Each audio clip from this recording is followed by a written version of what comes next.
मैं कठपुतली तेरे हाथ की, मैं कठपुतली तेरे हाथ की, चाहे तुझे से न चाहे ओ डमरू वाले, चाहे से न चाहे डमरू वाले, चाहे से न चाहे।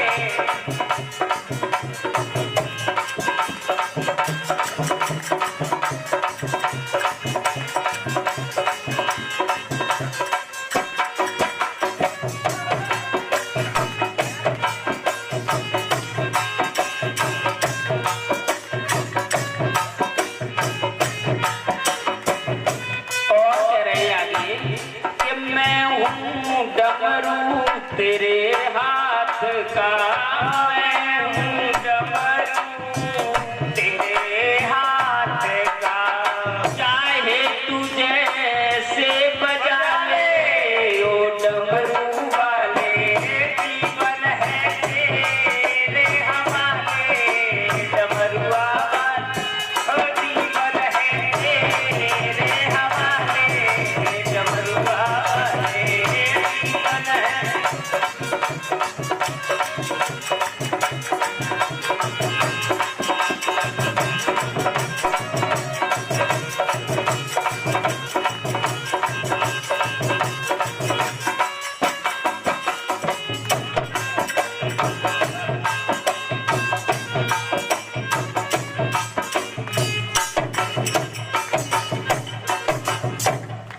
इस तरह से गाते हुए चले जा रहे हैं। उधर हेमांचल ने बड़ी सुंदर व्यवस्था की थी, बारात आने वाली है, नगर निकट बारात सुने आई। जब सुना गया, वहां खबर पहुंची राजा हेमांचल के यहाँ के बारात जो है नगर के नजदीक आ गई है, तो उन्होंने अगुमान लोग भेजे कि जाइए बारात का स्वागत करिए, जाकर अगुमानी लीजिए जाकर के।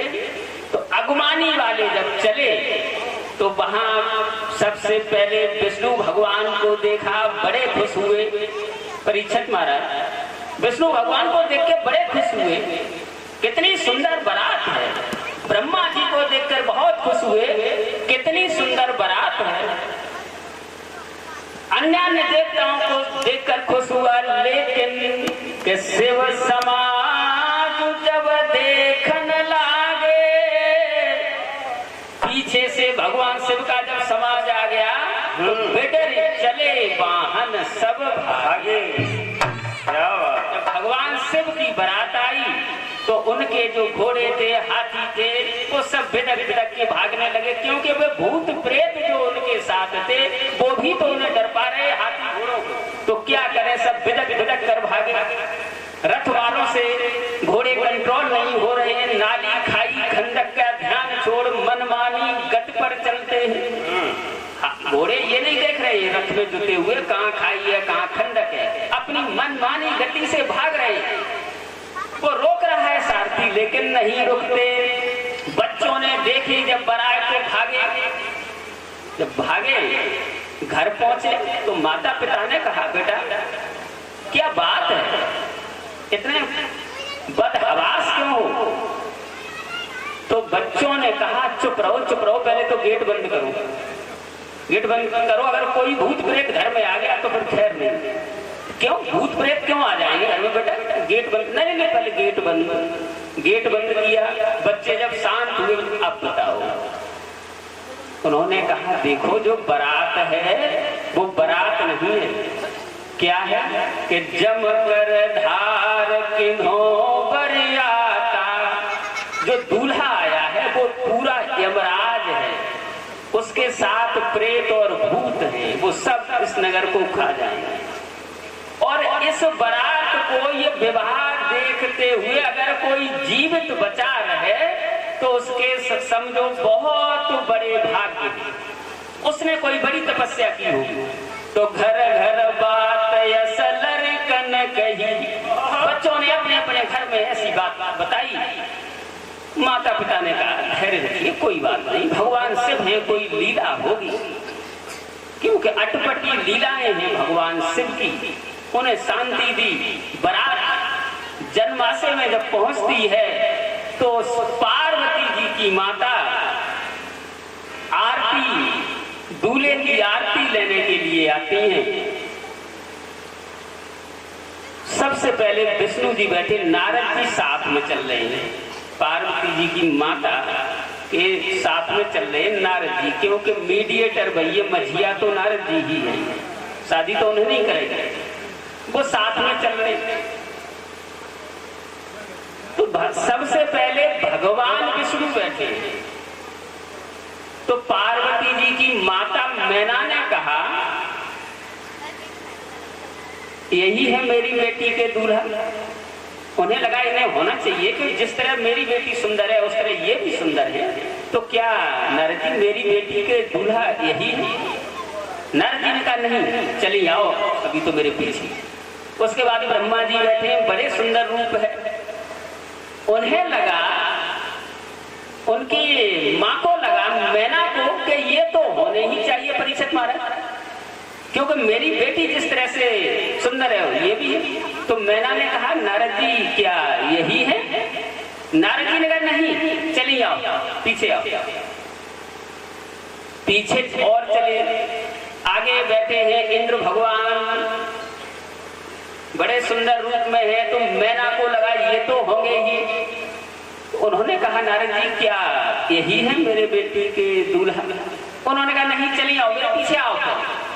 इतनी जल्दी क्या है तुम्हें मैना? उन्होंने कहा नहीं, मैं पूछ रही हूँ ऐसे। उसके बाद अग्निदेव बैठे हैं। मैना ने कहा नारद जी क्या यही नहीं? पीछे आइए। अन्य देवता, जैसे जैसे देवता मिलते जाते, मैना पूछती क्या यही है? नारद कहते नहीं। अंततः सब को पार करते हुए नारद जी वहां पहुंचे जहां भगवान शिव बैठे हुए हैं। तो मैना ने पूछा नारद जी ये कौन बैठा है? उन्होंने कहा यही तो है, यही है तुम्हारी बेटी के दूल्हा, यही है। ये कैसा मेरी बेटी का दूल्हा है? जैसे ही भगवान शिव को विकट वेश रुद्र ने जब देखा, अबलन और भय भय विसेखा। क्या बात है! सभी महिलाएं डर गईं। पार्वती जी की मां मैना डर गई और उन्होंने वो थाल आरती का फेंका, वो थाल वाल फेंक करके और भाग भवन बैठी, भाग करके घर पहुंची। और जब घर पहुंची तो पार्वती जी बैठी थी, उन्हें गोद में लेकर के रोने लगी और कहा कि जैसा तुम्हें ईश्वर ने रूप दिया तैसे ही कस बावर बर कीना, उसी ब्रह्मा ने कैसा बाबला पति दे दिया तुम्हें पार्वती। क्या बात! जिस ब्रह्मा ने तुम्हें इतना सुंदर बनाया उसी ब्रह्मा ने तुम्हारा पति बाबला कर दिया। तो अब मैं विवाह नहीं करने वाली, कुछ भी हो जाए, चाहे तो मैं तुम्हें लेकर पहाड़ से कूद जाऊं, तुम्हें भी मार डालूंगी, मैं भी मर जाऊंगा, या फिर मैं कुएं में कूद जाऊं, तुम्हें पार्वती मार डालूंगी और मैं भी मर जाऊंगा, या नदी में कूद जाऊं, कुछ भी करूं, लेकिन हरगिज विवाह न हो करो। विवाह बिल्कुल नहीं करेंगे हम, तुम्हें बेटी लेके दोनों मर जाएंगे, क्योंकि ऐसा दूल्हा मैंने कहीं नहीं देखा, बहुत भयंकर है, यमराज। क्या जय हो। यहाँ पर हमारे देश की बेटियों को सोचना चाहिए। यहाँ माता भगवती ने, माता पार्वती ने एक बहुत बड़ी बात कही। क्या कहा?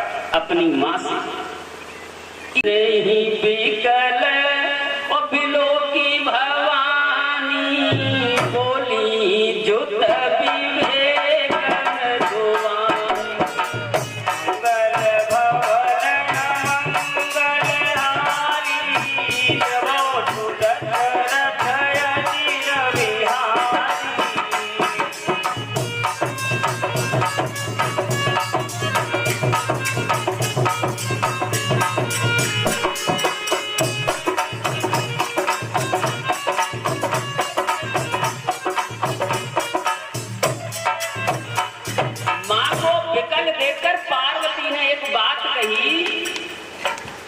के अस विचार सोचई मति माता सुन टरै जो रचई विधाता।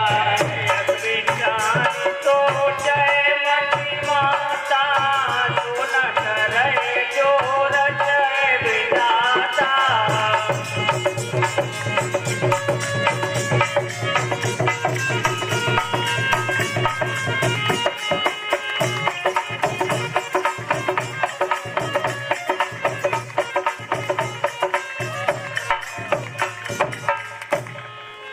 पार्वती जी ने कहा, हे माता, सो न टरै जो रचई विधाता। जो विधाता लिख देता है, हे मां, वो टलता नहीं, वो नहीं टलता। सो न टरै जो रचई विधाता। मेरी किस्मत में विधाता ने अगर बाबलापति ही लिखा है तो मां तुमसे इसे मेटा नहीं जाएगा। क्यों नहीं मेटा जाएगा? कि तुम सन मिटाई के विधि के